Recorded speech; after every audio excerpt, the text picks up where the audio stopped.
Yo, what's going on, everybody? It's Devin Thomas back with another episode of Unscripted. It's been a good week. It's been a busy fucking week. I'll tell you what, honestly, it's probably been the busiest week of the year so far. February hit and, everything kind of fell into place. Back in action, one may say.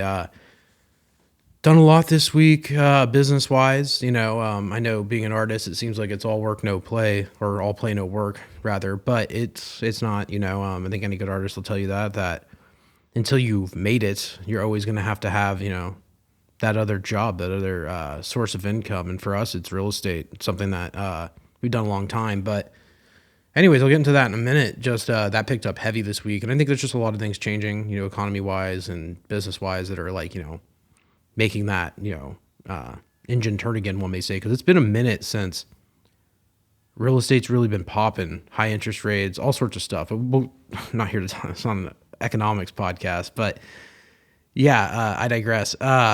Stevie's health is better. Went to a doctor, saw that he has this tight muscle on his neck. He's kind of self-diagnosed. And look, how many times have I given you guys a Stevie health update? So many times. And this time I think he's really found the issue. All of his GERD symptoms, or GERD, whatever it's called, all of his stomach problems, he's found this stuff called Stomach Smooth. I'm not here to plug it, but it's worked better than any, was it Zemperol or whatever these fucking acid reflux drugs are. It's great. So if you're looking for something for that, Stomach Smooth. But besides the point, he found this neck muscle that's been going from here to his chest or whatever, and the doctor he saw was you might be right. It might just be a muscular strain, because that's the pain he's been saying. Because I think if you remember, if you've been a part of the conversation, I told you he had TMJ symptoms. And we're talking a fucking year ago, almost. We're getting close to a year, around March or what was it, May, maybe April or May, that he started really getting these symptoms of feeling tense. So obviously it's not the podcast isn't about Stevie's health update either, but just if you've been listening, that's the update on that. Excuse me so much. Yeah, so had to deal with that. He's better though. I mean, we actually had to go to a business meeting this week. A few business meetings actually, but one of the things we do is we kind of do commercial properties, and some of them are cannabis properties. So we're out there in, Salinas Valley doing these, I wouldn't call it obscure, but it's definitely not normal real estate. And so we're going out and meeting a lot of people from all walks of life, and it's just funny, you never know who you're going to meet, and it's just the type of people you meet. They're always great people, but it's just funny. It's just such an alternative business, and we're just representing land, right? But even for let's say a cannabis farm, there's so many caveats, there's so many licenses and little micro rules. I guess the best thing I can compare it to is maybe buying a bar or agricultural land, because technically it is, but there's all these licenses and these things that need to be in place with the county, and it just gets so ticky-tacky. And some of these guys, they think nothing, right? Because they're especially if they're growing weed, they have this ego that I'm the pot grower. It's it's not 2005 anymore. It shit is it's being a brewer, you're making beer, or a vintner, you're making wine. We get it, we know what you're up to. It's not a secret, and it's not as I'd say this. I think the novelty, perhaps, of the cannabis industry is worn off. Certainly, the green rush has ended, and I'm not trying to say cannabis isn't valuable, but let's just say this. Let's say a property is worth $2 million. It's ag land, 10 acres, back in 2010. Man, at the end of the 2010s, towards 2017 to 2020, maybe even 2022, a $2 million property could be worth upwards of 20, and now some of them could even be worth more, but people were legitimately buying these properties for 20 million or 15 million. Insane amount of money. One of the things that's kind of shitty, and this isn't to get political, but Monterey County has overtaxed these guys to fucking death. These farmers are straight up just completely overtaxed. And now, because the business is kind of some of the people have kind of left, there's still the big players in the game will always be there, but with all the taxation, they've scared a lot of people out of town, or people have had to fold up shop because they just can't afford it. And it's kind of a shame, because the cannabis industry here was so booming initially, and I think it'll have a renaissance. They always do. But they really it's why do that? You could have so much rev from just these farmers, and you're treating them different than you are treating a regular farmer. And I get it. It's cannabis. There's got to be regulation and all that, but over regulation can also kill a market. And I think that's kind of what happened. Also, like, you know, as far as like the cannabis market goes, like even between farm and then retail, the retail industry is like, if you go into a pot shop, it's unbelievably cheap these days, you know, versus like, I don't know, what are we talking, 10 years ago? Let's say eighth going price 50. Now you can go into a store and you can find it as low as 10. So like, you know, you do the math. But anyways, I digress. Going out to these farms, always interesting, always a story, always something. I like it. It's a interesting little, you know, subculture of real estate. And like I said, there's a lot of things you have to know that go with it, but that's the expertise that we bring because we've done so many of these cannabis farm transactions where you're actually like having to make sure you have all the permits and stuff in place. And that also determines value, also what you can do with the site, how much you can actually like use to actually grow or manufacture, whatever it is. Laundry list of shit. But that's something we've been up to this week. Always fun. You know, we mob out to the cuttiest parts of town, take the Jeep, and yeah. So it was good to be back out in the field. I haven't done a cannabis like commercial deal in a while, but it's just interesting to be back out there because it's moving again. And for a while it was kind of dormant. Like the farmers that had it were like, you know what, like we're just going to stay put. And I'll leave it at that, but it's just a very like, it's an interesting, I mean, I'll do regular residential or like regular, you know, let's just say even like a building, just like a regular building, non-cannabis, non-special use, right? Just like a fucking, let's say apartment complex. It's a fun deal. It's always interesting to do, but like sometimes doing creative real estate, let's just say that is more, it's more interesting. But anyways, we'll segue out of real estate.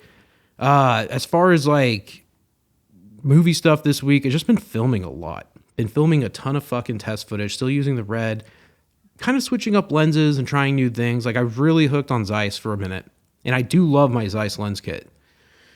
They're just like, you know, they're timeless. And I still shoot another feature on these lenses. But I have this other lens, this DZO Vespid, and I've kind of had it sitting. Yeah, I remember before we shot Peninsula Nights, we did a lot of testing with the DZO. We shot some amazing nighttime footage. The photography was insane. But besides the point, I kind of just put this lens on the shelf. And I was like, you know what, like maybe I'll use it when I need it. Or if we, you know, had a second Komodo, maybe we'll put it on there, whatever.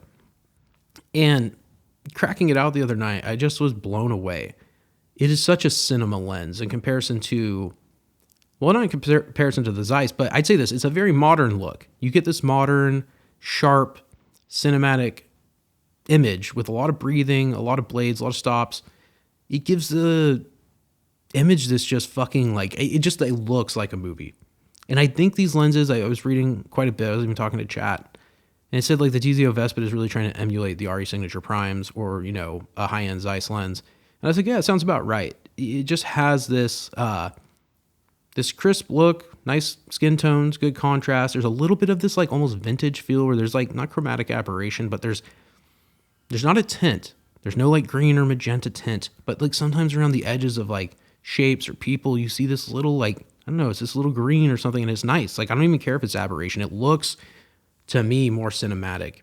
And yeah, I've also just like, so I've been taking the footage, shooting around the house, popping it into DaVinci Resolve, and just color grading. And like I've really seen how much my color grading skills have gone from like, okay, like that works, to like this is more advanced. Like I really understand color in the sense of like, oh, like what do I want it to feel like? And that's, I talked about it, I think maybe 2 episodes ago, the Follow the Feeling episode. But really, like, feeling is such a big part of it. Even when you're crafting color of an image, it's like, how do you want it to feel? We've been watching a lot of Breaking Bad, and I'll talk Breaking Bad towards the end of the episode. But, you know, there'll be a shot where it's just that typical, like, let's just say there's like a scene with the cartel at their house, right? And it's Gus meeting the Donald Audio. And it's just tinted fucking orange. That typical Hollywood, we're in Mexico, or like South American orange, right? Hot. The temperature feels hot. Like, you know, 5600K orange, warm. You feel like you're in Mexico, right? Let's just say you juxtaposition that with the shot. Let's say if Schrader is having a panic attack in the elevator and he gets out and it's just this cold blue as he walks to meet Gomi and the other officer. They're setting a tone visually. They're trying to make you feel something. It's an implied feeling. You don't even really have to think about it because you've, seen so many shows and movies that your mind already knows, like, well, cold could mean not, you know, positive. Can it maybe a little bit more, you know, whatever. It crafts the moment to make it feel a certain way. Maybe you're supposed to feel Hank's like absence of joy, or like his discontentment, whatever you want to call it. Whereas when, Gus is out at the hot Mexican cartel leader's house, it's supposed to feel like you're there. Like it's this hot sunny day at this nice ass mansion. Everyone's going to take shots of tequila. It feels like you're there. If it was like a cold blue tint, you might be like, well, fuck, this feels like kind of out of tone. I don't imagine Mexico to be this overcast, cloudy, like cold place. It sounds so stupid, but even just those little things, like they truly craft the moment. They craft the scene, right? And I think being more advanced, you're not just going to do, and look, like you could be the biggest fucking movie in the world. They'll do a hard blue tint for night. They'll do a fucking bright orange for fucking hot day. It just depends. But being more advanced at color, I'm just like, you know what? Like, how do I want it to feel? Or where do I want to see, like, you get it. You might want to pump a little bit more of like, let's say blue into the light. Because you're like, yeah, you know what? I kind of want it to have this like teal and orange effect. I want it to have this like two-tone, whatever. More like say a movie like Iron Man uses that really, I wouldn't call it generic, but universal look of like teal and orange. It's a look, But knowing what I know now about color and being able to go into the program and tinker with the tools more and more than I ever have, and not even just I haven't done it, is feeling comfortable to know that I know what I'm doing it, right? You could go in and start twisting knobs on a mixing board as an engineer, but you might not get good results. It's not being afraid to, you got to go through those fucking gritty years, I don't know how many, the 10,000 hours thing, right? You need to go in there and push every button and fucking turn every knob and fuck up and make all the mistakes you can make. That's just learning. Failure's learning, right? But I'm at the point where I'm past the failure phase, and I'm not saying I can't fail again. I will always learn. I learn every day. I fail all the time. I like failing because failure leads to new information, new knowledge, what not to do, right? Which is deduction. Oh, I know I shouldn't do that, so maybe trying this new thing, or maybe I can prevent a mistake, right? But it's this compounded knowledge that leads you to feel comfortable behind the keyboard, editing, being like, you know what? I think I can manipulate this image on my own. Not saying you shouldn't use LUTs, because, obviously LUT Depot, right? But if you become so advanced, like LUTs are actually a really good thing because you can like get a starting point, right? And you can tinker from there. But if you are straight like flying blind, you have no idea, you're gonna benefit from like, like a LUT. That's definitely like no questions asked. It's gonna like get you an image quickly. And I use them all the time. I use them for the podcast every week. My point though is saying like I'm at a point where like, one, I've created a lot of these LUTs, but two, even for a raw image, I'm like, what can I do to manipulate this thing? Like going completely raw, like I say Rec 709, where can I go from here and try and shape this image? And I've gotten super comfortable with that. And I've also gotten like, I'd like to say like much better than I ever have. And like, I think because I haven't shot a movie, I haven't been in production mode. Like this past year, like 2025 was the year of the fucking script. I wrote. This year, I'd even say before the turn of the year, maybe December, I was just like really camera mode. It's like cameras were back on my mind, production was on my mind. It's because I'm eager to shoot again, right? So that's also led me to do a lot of testing. And Stevie and I have also been tearing it up in DaVinci. But between the LUTs and then the like personal grading, or not personal, but like custom grading, like hand grading stuff, I have just seen like the advancement of the skills. I can't compare it to something. The only thing I can compare it to, and it's not the only example, but this is what I'm going to use. Sometimes when you play guitar all the time, you feel like, well, I just fucking like, it's just not like I've played it. I get it. Like I can play the same riffs or songs I know. You take a break. Maybe it's a few months. Maybe you have a lapse and like, I'm just not going to jam. Just like, it's not really doing it for me right now. Then you come back fucking 4 or 6 months later and you just fucking shred. You're like, what happened? I think it's almost sometimes good to forget and then come back and remember whatever happens. Just let it kind of come out and see like, oh, like, here's where my skills are right now. Just like, let's just do from cold turkey to now. Let's just start playing. And you surprise yourself. And I think that's what's happening right now. Like, this is obviously not a guitar. This is a camera and like production. But like, I'm surprising myself in terms of like, God, you really know a lot more than I thought you did. And that's in a non-inflating my ego way. It's just like, wow, like you're coming back through fresh eyes, reapproaching cinema with about a year or two in between like production of a previous feature. It's incredible to see how much I've learned. And I'll also say this. I think the last legitimate short film I shot was Sinner. And that was probably April or March. So we're coming up on about a year of like actually shooting a project, which is like, it's no big deal. I mean, I'll say this too. It's not like I ever stopped. Even when I was in Woodland Hills a few months ago, Stevie and I were shooting so much iPhone footage. If you are into this shit, you're in it for life. It's a fucking, lifetime issue you're gonna have to deal with is being obsessed with cameras and cinema and technology. And so we're always shooting, and we're always having fun. And like, even the other night we shot this like the cat improv, and it was great. It's just I guess what I'm trying to say is I've seen the advancement of the skills through even just these like more off the cuff shoots where I'm not making a Peninsula Nights, right? Or a Sinner or a Last Call. And it's just crazy. It's really cool to see like how much the personal growth has been. So I guess that's one thing to take away is all the failure, all the success compounds, and you come out on the other end just better than you were. The old version of you has learned so much that now the new version of you is even better prepared, which is why, like, this is probably sounds obvious or rhetorical, but like you could even say like a great director, let's say like Spielberg. Like I've seen Spielberg's early stuff. I've seen the Amblin short, Duel, great movie. He was not the Steven Spielberg he was then that he is now, but that is not to say that there isn't still Steven Spielberg written all over that shit. His fingerprints are all over it. His DNA is ingrained in those films. Christopher Nolan has a similar thing. His film following, like a lot of the editing and techniques he'd use in any of his modern films, it was all there, right? And that's what I like to think. I like to think that each film, obviously you're going to progress, you're going to get better. It's a building block, a blueprint for maybe the style or the auteur sensibilities that come with each, unique writer, director, etc., or group of people making a film. But that's, whatever you're doing, keep going. Because you're getting through the hard part. The hard part is learning, getting the experience, trying to figure out how you do it or how you're going to do it the way that you feel like you should do it, which is style, and just progressing. I think too many people like, and you hear this all the time. I hear so many of those. Because you go on Instagram, you probably hear this quote right now. But like, fear of failure, you just really got to say fuck it. There's really like, what are you afraid of? Like fucking yourself? No one fucking cares that much. I can tell you right now. And if they do care, that's actually a compliment because that means they fucking are like tuning in to whatever you're doing. It doesn't matter. You could be fucking baking cookies or making movies. My point more so is just fucking go for it. If you do fail, fuck it. Learn from the failure. Always learn from it and then run towards the next thing and try and keep learning, keep sharpening the blade, keep going. And like, based off my experience alone, because like, I've been doing this a long time, probably way longer. Like I think people think like, oh, you made a movie, like now you're doing it. It's like, dude, I was doing this shit for 10 years before that, maybe even longer before that. But I've been doing this shit for fucking maybe 15 years. It's all the compounded mistakes, effort, and it's not just like fucking like technical shit, like dealing with people, understanding emotions, all sorts of stuff. It all compounds. You come out being somebody who can do things that you used to dream of doing. And like my dreams come true. I've made a feature film.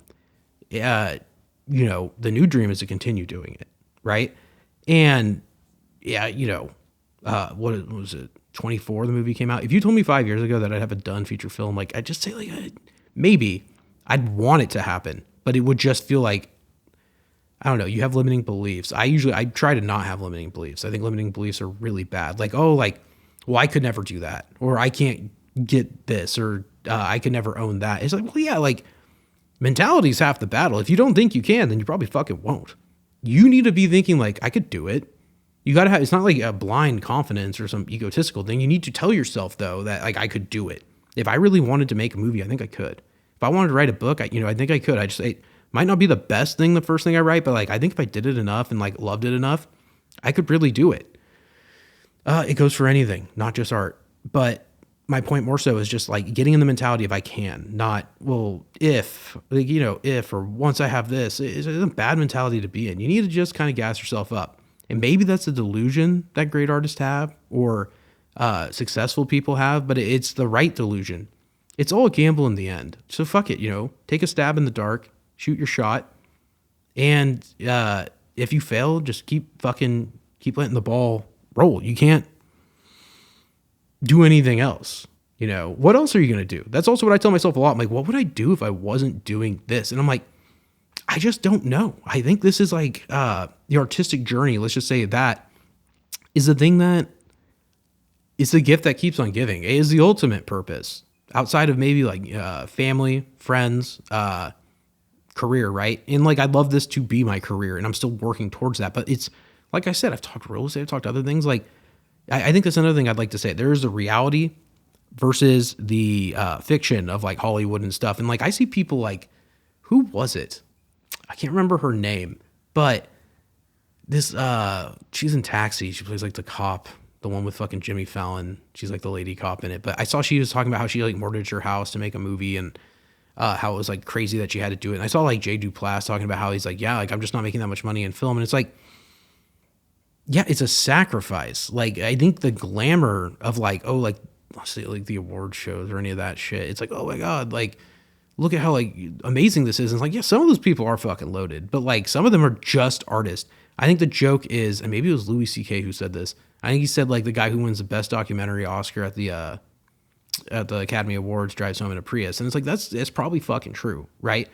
It's not all glitz and glamour. And I think that's something artists need to understand too. It's like, yes, like if you are one of the lucky ones that hits that pinnacle, that reaches mass success, mass appeal, then yeah, like you will probably reap the benefits of it. And I think it's every artist's dream, right?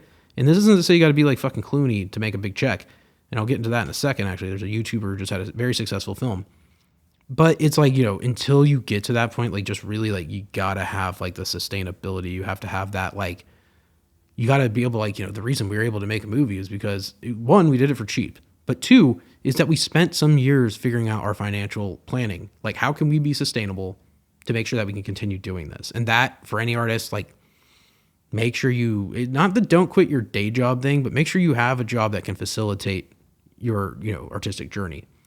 I don't remember the guy's name. He's very popular, but I will say this YouTuber, he had this movie called, I think it's Iron Lung or Iron Lungs. I believe it's Iron Lung. Just came out. This was kind of off the top. I didn't have it in my notes, but I saw he had a movie that came out. The Iron Lung movie was in theaters, I think 2,500 plus screens. He's been doing YouTube for probably 13 years, and he finally released a film, and I think it made $20 million against $3 million budget, and it'll probably go on to make a lot more. My point more so is I literally was just talking about this on Unscripted. Who will the next wave of great filmmakers be?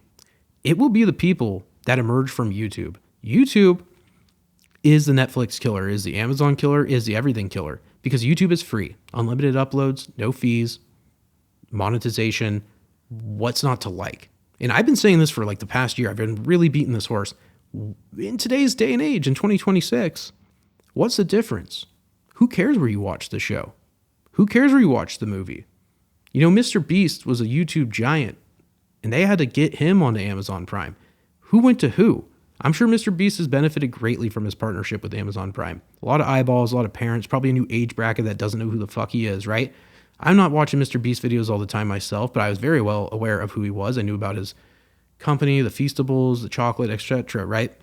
But my point more so is that we are living in a time where somebody like Mr. Beast is able to probably leverage $100 million out of somebody like, you know, Bezos and Amazon Studios, right? Or Amazon Prime Video, whatever you want to call it.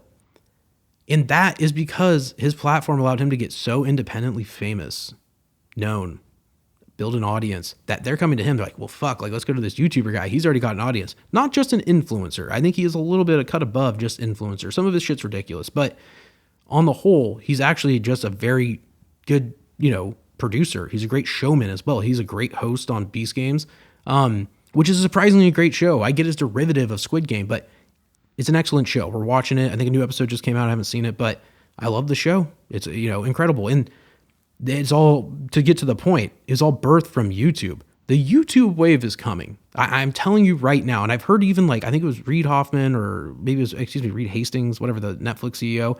I remember hearing him on a panel a few years ago, might have been Bloomberg or something, but talking about how like, he's like, we're in competition with YouTube. They are the one that we are the most afraid of that could take up the most of our market share. Which leads me to even think like, another thing I watched this week was Pete Davidson's podcast on Netflix. Netflix has just dumped their podcast. They're campaigning their podcast right now. It's front and center on their pages. They're really pushing it. They're doing it in waves. I remember the sports podcast rolled out, Murder Mystery, or whatever you want to call it. The, you know, whatever, the fucking murder podcast, true crime podcast. That's what I was thinking of. Now it is the, I call it the companion or the hangout podcast, the Pete Davidson shows. I wouldn't be surprised if Letterman or somebody has a fucking podcast on here soon, or any other celebrity. On that note, the Pete Davidson podcast was actually very good. I loved how low key it was. Some of the framing was a little wonky, but I liked it. It was good. I like Pete Davidson in general. He's around my age. So it's interesting to see somebody my age who's got so much success be in this scenario. And he actually interviewed MGK which was pretty good. They're buddies. They've known each other a long time. I think they met on that movie, The Dirt. Great flick. One of Netflix's better original films. But besides the point, they just kind of reminisce about how they met and like, you know, their crazy times, you know, the drug stories, the party stories. It was very good. It was actually, in my opinion, probably better for Pete Davidson and MGK to be seen in this light because it made them seem more real, more human, more grounded, down to earth. I'm not saying they're not. I'm just saying, you know, media conjecture just paints these people as, you know, just tabloid fucking headlines. Like they're just like not people. And I think where they're at in their career and I don't know, just like seeing them, like I said, in this light, it makes you realize, like, for me, it's obvious. I get it. Like, celebrities are fucking people. But, like, maybe if you're an audience member or you're a hater or somebody out there in the world that doesn't really know who they are, it's just a better way to see them. It's more down to earth. It's not like the entertainment news bullshit and the fluff. And I kind of feel like all that Hollywood fluff shit's dead. And I think we know that because of people going to podcasts. Like, even Matt Damon and Ben Affleck, when they're on Rogan, were talking about how, like, yeah, you know, like we go to those pressers and it's like, you know, fucking 50 interviews in a day with different reporters from all the different junkets, right? And it's just like, yeah, maybe it's just not a good way to deliver the information at this point. Maybe just a 2-hour podcast talking about, like, not just the movie, but like everything about movies, not just the, like, okay, like the Ben Affleck, Matt Damon was about the rip, right? Whereas Pete Davidson wasn't talking specifically about a movie, but the way you heard them talk was more important. They weren't just sitting there like, you know, like media mode, which I think that content's good. It's appropriate. It's great for broadcast, etc. But I don't know. I think we're living in this era where like podcast has become the more trustworthy and also more reliable source to go to for anything, and not just like political shit or news, but even just like entertainment. Like I find it more interesting to hear Billy Bob Thornton talk for 3 hours with Joe Rogan about his career and like how he didn't even really want to be an actor. It's like, well, fuck, like he's never going to say that on fucking one of these, you know, Hollywood or New York news fucking sites, right? Or pressers.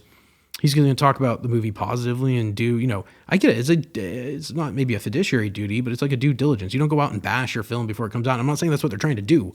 What I'm saying is that he could just talk about like, oh shit, yeah, I did this movie like fucking 20 years ago that was like, and that one didn't work out. But this one that I'm working on right now, I'm really excited about. Like just the way he could talk about it would be way more candid and way more real. I think we're living in an era of like, people just want truth and they don't want, God, I saw somebody post, I don't remember where I saw it, but something about like celebrity worship is over. I do think that that is true. I think there will always be a sense of the right person will always, you know, turn heads. They'll always have that, what do you call it? Star striking factor where people get starstruck when they see them. But it is besides the point. I think most people see behind the scenes enough to think like, you know, how do I say this? They're not going to be just so obsessed. And that's not fair to say, because I think also with age, like especially, you know, after you turn 30, you're kind of like thinking like, oh, well, a celebrity is a celebrity. They're another person, right? Younger people, I think they'll always have that like, I can't believe this person's here right now. And like, depending on who fucking walks in the room, I think anyone will feel this, right? But yeah, I think we're just in a point where like, you know, even celebrities are kind of like coming down off the high horse or the ivory tower and being like, yeah, like, you know, I am just like you. And that's what I think people like. And I think that's where, I wouldn't say society's heading, but I'd say like Hollywood as a whole. Hollywood's in a weird fucking spot. I think the acquisitions and mergers, like that's upsetting the business a bit. Not upsetting the business, but that's the talk, right, of what's going on. What's the future of Hollywood? But I also think just people don't want to feel like they're being not even preached to. It has nothing to do with that. The audience is really fucking smart. The audience is so much smarter than I think Hollywood gives them credit for. And I kind of talked about the Netflix thing, like making movies for the second screen. And I know Matt and Ben talked about that and other people have talked about it. How Netflix wants you to write for people not paying attention. It's a terrible thing. Like, and not in the sense of like Netflix is bad, but it's like, dude, like write it like a fucking movie. Write it like a TV show. Don't worry about spoon feeding it to the audience. And they'll be happier if you just give them something that makes them think. We've been watching a lot of Breaking Bad, so I've been getting like my algorithm's been blowing up with Breaking Bad shit, Vince Gilligan quotes. And one of Vince Gilligan's quotes was like, let the audience put 2 + 2 together and they'll love you forever. And I was just like, yeah, that's pretty much, you know, I like it when I feel like I am with them thinking and trying to figure it out. I do not want the characters to just give like verbal dialogue saying like, you know, we might need to kill Gus Fring. This is a big problem. Maybe we will use this thing to kill him. It's just like, yeah, like, or maybe like we have no fucking idea how they're going to do it. And the whole episode leading up till the final moment is us fucking feeling the tension brooding literally on the edge of your seat, being like, how are they going to get away with it? That's the good writing. That's the writing that needs to stay and be a staple. And good writing will always find its way. I just feel like with that Netflix ideology of like filmmaking, which I'd say it's proprietary. I think it's uniquely theirs. Fuck the second screen. You know, when I'm watching Breaking Bad, which is like a show that ended 13 years ago, I'm not thinking about a second screen. I literally will pause to look something up. I'm thinking about just the next moment. I'm fully swept up. It is truly like, and this is the thing, I didn't really watch that many movies this week, so I'm going to talk about Breaking Bad, but it truly sweeps you up. It is every fucking episode is ended with a cliffhanger. They have the right moment at the end that's like, I remember when the show was coming out, it would end and you would be like, I can't fucking believe I got to wait 7 days. And everybody was talking about it. What's going to happen on Breaking Bad? Those were the best days of television. People did it with other shows as well, but Breaking Bad was like the one where I remember, and I kind of mentioned this last year with White Lotus season 3. It was like everybody was talking about it. The whole internet was chattering. It was cool to have that. It was like what TV used to feel like. Well, fuck, this is going to be like a big deal. There's that cultural phenomenon where everybody's tuned in. Breaking Bad had everybody's eyeballs. It was a big fucking deal. And, Christine she's seen a lot of it, but she hadn't seen up to like season 3. So now, or had seen through season 3. So like now she's flying blind. I'm like, I wish I could be in your position, because what's going to fucking happen is just going to continue to blow your mind. And I remember that being the feeling when the show came out. Everybody talked about it. What's going to happen next? And maybe modern shows, you just like, no one's calling to say like, Christine's been watching this show, His and Hers on Netflix. It's got John Bernthal. I love him. He's great. But it's not making me like sit there and be like, what's going to happen next? I've watched a little bit of it. I've tuned in and out. Admittedly, I haven't watched it as diligently as she has, but I'm just kind of like, I don't know. Like, is this the show that like really is, I don't know, just completely gripping my attention? And it's not. There's few shows that do it, Sopranos, Breaking Bad. You can binge other shows like Office. We're going to watch Better Call Saul. I've seen quite a bit of that. I haven't finished it. But my point more so is that television used to be really, really good. The only variable I can see that came into play that really changed everything is Netflix. They came in 2015 and everything changed. They started making their original content. I remember original content on Netflix used to be like a straight, like, no, pass. Like, some of their early shit wasn't good, but they figured it out. They had some hits. And I say this all with respect. I have nothing against Netflix. I'm just saying, why are these old shows? I was reading Breaking Bad has 80 to 120 million hours streamed every month still. It's insane. The show has been off the air forever, and it's still just taking up so much of the, viewership. We just need to get shit back to there. I think if Hollywood wants to get themselves not even bailed out, but like get back to where they want to be, they need to fucking go back to what worked. And that's been like, even Peninsula Nights. I'm not going to compare it to Breaking Bad. I think that'd be fucking absurd. The movie itself, though, is very traditionally made. I was not going to reinvent the wheel, but there is a sense of restraint with this classical style of filmmaking that makes it feel a certain way. Breaking Bad's super fucking gritty. There will be inconsistencies, cinematic grammar breaks. For the most part, it's very accurate. It's very good. But, I mean, you can see the fucking noise in so many shots. It's shot on film, too, so there's like, some creative aesthetic that just comes with that. But it's just fucking insane. Like, it just didn't matter how it looked. Now, everything is so hyper clean. Like, let's just say The Rip, which I don't want to hate on The Rip. I loved it. But The Rip or Wednesday or Stranger Things 5, you watch it and it's just like this crystal clear digital image. There's not one fucking speck of grit. And it doesn't look bad. The quality is insane. Like, objectively speaking, it's the highest quality, of the utmost care. But then you think, like, why is Breaking Bad so, like, there's like this like fuzzy, comfortable feeling about the film stock, this film grain, this nice color grade. It's not perfect. You don't give a fuck. So I guess my point is, like, kind of just like making it and not thinking too much about, oh, it needs to be so clean and so crisp and perfect. There's soft shots in Breaking Bad where the lens goes a little out of focus, and it just doesn't matter that much. I think we're living in a time where, because you can get the results and technology is there, of course get them. I don't think a movie like, let's say, Top Gun Maverick, I always go to this example, should have soft shots or, whatever. Would it look gritty and cool? Yeah. If you watch the OG Top Gun, I'm sure some of those jets flying around, there's fucking shots going out of focus because it was fucking so difficult at the time to get it, and it fit. But not everything needs to be like that. A more modern or contemporary film, I'd say like Good Time, the Safdie brothers film, it's definitely more gritty. It has that, I think it was shot on 35, but it has like moments where it's going out of focus. Somebody's walking towards the lens and it's not quite perfect and sharp, and it has that filmic look. And there is something about it. Maybe it's because we've been programmed to see it so much throughout the years, or maybe it's just more organic, but it feels right. And I think that's so important. Like modern shows don't have that organicness.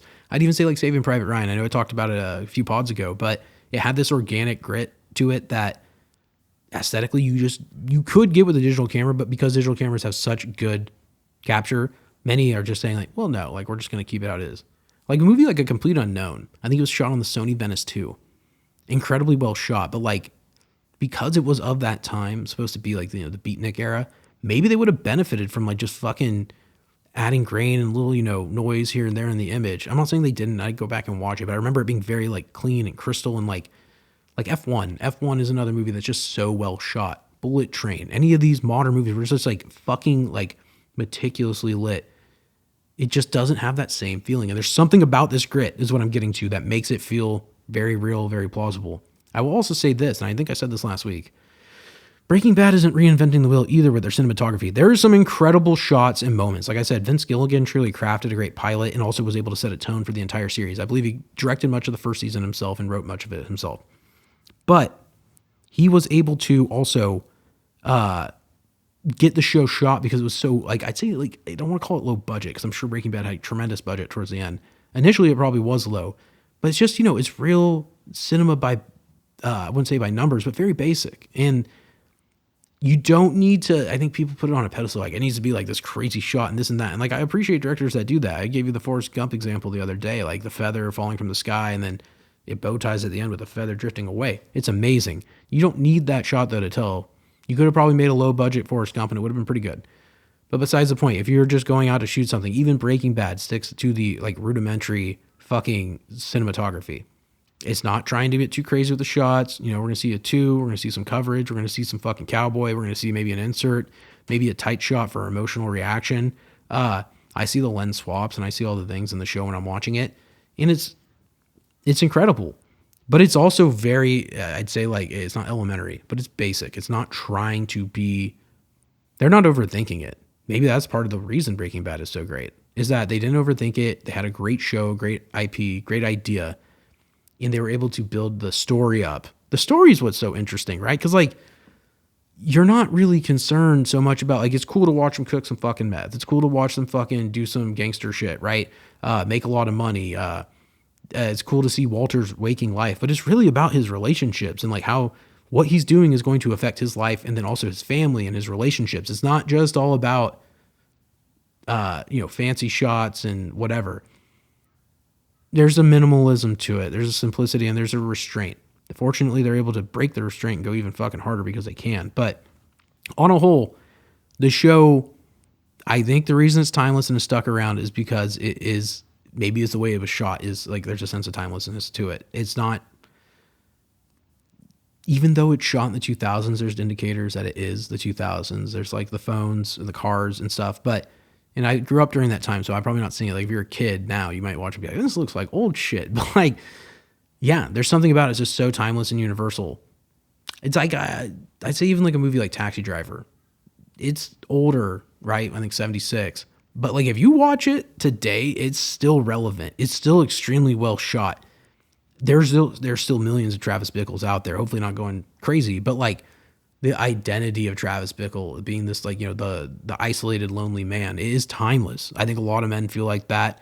And if you watch it at the right time in your life, sometimes you feel like Travis Bickle.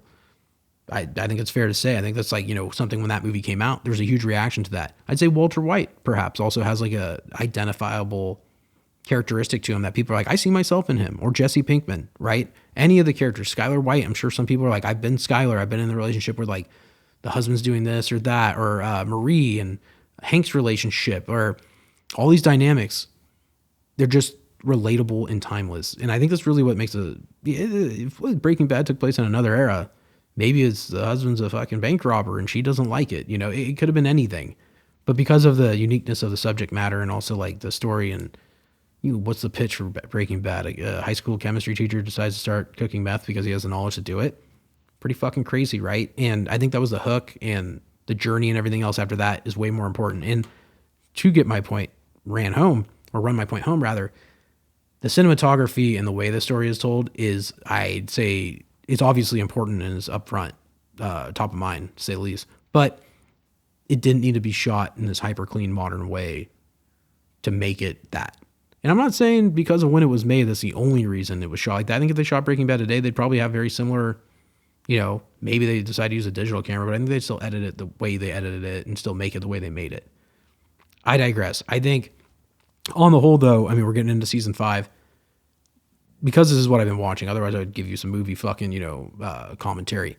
Breaking Bad is just incredible. It holds up 10 out of 10. Season 5 starts with a cold open and really sets the tone. I think I remember season 5 pretty well because that was the last one I watched. And I don't really I've seen Breaking Bad throughout the years since, but I have not watched it since it really aired. I remember watching it being like, well, fuck, that was crazy. Maybe watched it 1 or 2 more times through after that. But this is the first, no, I remember Steve and I were deep into Breaking Bad probably in the 2016s. I think it ended in 2012, but I remember 2016 to 2017, we watched it. There were still Friends on Netflix, The Office, Breaking Bad. Those were the shows you would grind out, right? But since then, it's been probably 10 years, and it's just been refreshing. And like I said, it still holds up. And there's something, I guess, to once again further my point, there was something about that era. Maybe it was the care, or maybe it was just the way shit was made, that was outstanding. And I think, I liked White Lotus. I think that show holds up in the modern day as a great show. Little different than, say, Breaking Bad, but there will always be great stuff. But if this was just one of many great shows during the time, hopefully we can get back to that. And I'd like to see Netflix make a show where they just give complete control. No more Moneyball in this fucking bitch. No more trying to do movies by math. I think it's harmful. And this is coming from somebody who'd like to make a Netflix original film at some point, or at least work with them, right? I'm not bashing to say I think you're wrong. I'm just saying I think you don't have to do this. You could do traditional filmmaking, and maybe they try that out. Maybe they go to Warner Brothers and they're not, doing their Moneyball math fucking filmmaking. You know what? 222 people didn't like that guy scratched his nose and it made people turn away. It's just fucking, you'll know when it's wrong. People in the room will say something, you'll feel it. And if somebody's so inclined to keep a certain thing a certain way, then, discuss it. But creative choices. And I think one of those creative choices is what they've been doing with trying to manufacture movies based on the way the audience is participating. And maybe I'm wrong. Maybe I'm just an old head that likes the old shit. But I don't think I'm alone, because when we watch the show, everybody turns to each other after and says wow, why is this so good compared to what used to, or what is coming out now?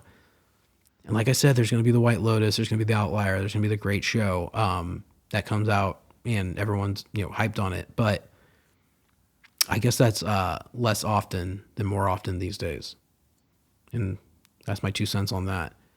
Anyways, Breaking Bad's been great. I think we're going to probably finish it this weekend. Then I'll be back to watching other flicks. One movie I did start but didn't finish was Locke, Tom Hardy. It's on Netflix. I remember just really liking the movie when it came out because of the concept. It's just Tom Hardy driving in a car for an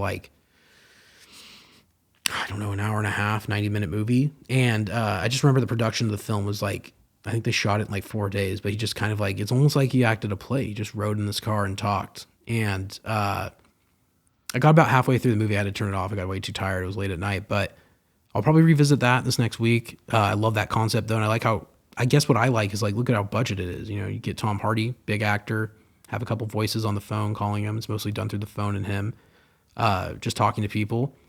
And you shoot it, over 4 days, probably get a truck and a trailer, nice camera, set up maybe a few cameras, get all the angles and just shoot it. Quick, efficient, riveting, very good. And I like concepts like that. So maybe I'll talk more about that next week. But that was a movie that if I watched anything, that was kind of the late night, watch them, one eye open, all right, let's give it a, it wasn't a proper watch. Let's say that. But anyways, I'm going to be just getting back to the grind. I did conceptualize 2 new scripts this week that I really Here's the deal. I just need to start writing it. Once I start writing it, it's just a fucking addiction. I'm well, I got to finish until it's done. Right. And I think the one I'm going to write is like, I always try and think like, how can I make a movie with as few people as possible in it? I think I found an idea that really works for that. I actually have two ideas that work for that. About one's just like two people, Peninsula Nights-esque, but not the same story. Just very, there's a little bit something else going on in it. And I had another one that was like, I've been thinking a lot about like nuclear war, end of the world stuff. And I have one that's pretty, I wrote like this nuclear war short where this guy like finds out he has like a couple minutes to live. And, you know, this is after having all this other stuff happen to him. And he's just like, fuck it. Like in the end, like what really matters, right? And I think that this other idea is kind of that expanded. It's a little different flavor, a little different twist, a little different just in general. But based on the idea I have, I think I could actually film this one real cheap and like probably, look, like I'm a go-getter. I'd like to try and film something like in a week or maybe 2 weeks, which is super ambitious. And honestly, if I can do it, great. What's made me think, and this is more final notes, is because we were doing these improvs and they were coming out so watchable. Like it's probably because it's us. We like watching it, but like generally, like when we shoot one of these improvs or something, like it's usually agreed on whoever's watching. Like, oh, that was pretty good for just like fucking around kind of, and just like letting the moment happen. And I'm thinking like, well, let's take the script and then let it ride. It doesn't have to just be like, look, for certain ideas, it's like, well, maybe like you need the beats, but you need to also just have it make sense, right? And sometimes like there needs to be the meat where people know exactly what's happening. And then you need to have the expanded where it's more just, what am I saying? Organic, right? The improv. So that's something I've been thinking about. I'll get more on that idea as I write it. And once I start writing it, I'll talk about it all the time. But anyways, I think that's about all I got. My name's Devin Thomas, and this is another episode of Unscripted. I'll talk to you all next week.